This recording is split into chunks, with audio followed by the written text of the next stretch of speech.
আসসালামু আলাইকুম, সবাই কেমন আছেন? আশা করি সবাই ভালো আছেন। আলহামদুলিল্লাহ, আমিও ভালো আছি। আজকে আপনাদের দেখাবো অন্যরকম করে গরুর মাংস রান্না করে। এখানে আমি সরিষার তেল দিয়েছি।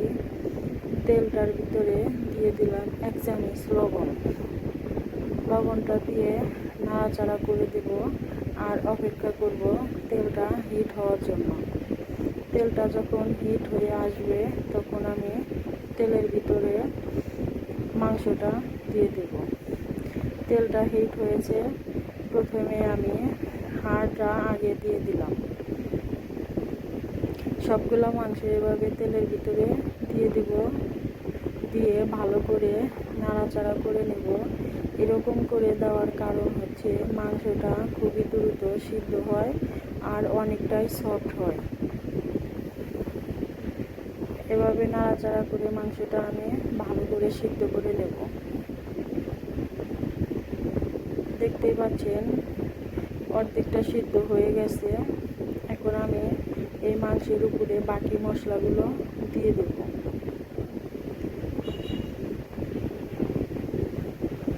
পুরোপুরি সিদ্ধ হয় নাই, কিন্তু কিছুটা হয়ে গেছে।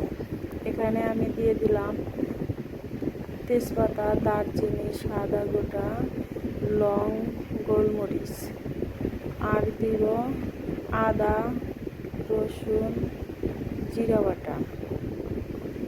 এখানে আমি পেঁয়াজ কুচি আর কাঁচামরিচটাও দিয়ে দিলাম। 1.5 চামচ হলুদ, 1 চামচ ধনিয়া, 2 চামচ মরিচের গুঁড়া দিয়ে দিলাম। এগুলা দিয়ে এখন আমি এই তেলের ভিতরে মশলাগুলা, মাংসগুলা ভালো করে কষিয়ে নেব,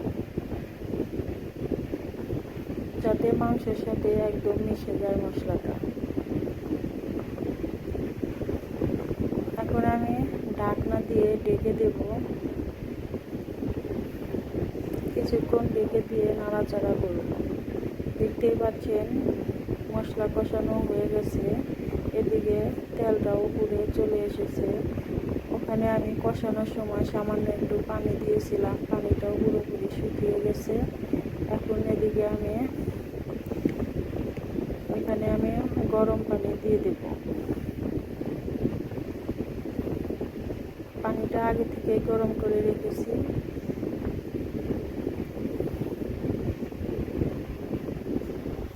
পরিমাণ মতো পানিটা দিয়ে দিলাম, দিয়ে নাড়াচাড়া করে ভালো করে মিশিয়ে দিয়ে দেব।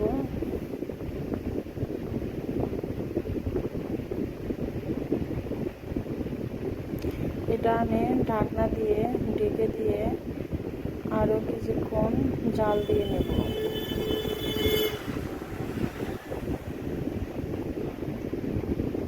দেখতেই পাচ্ছেন এরকম হয়েছে।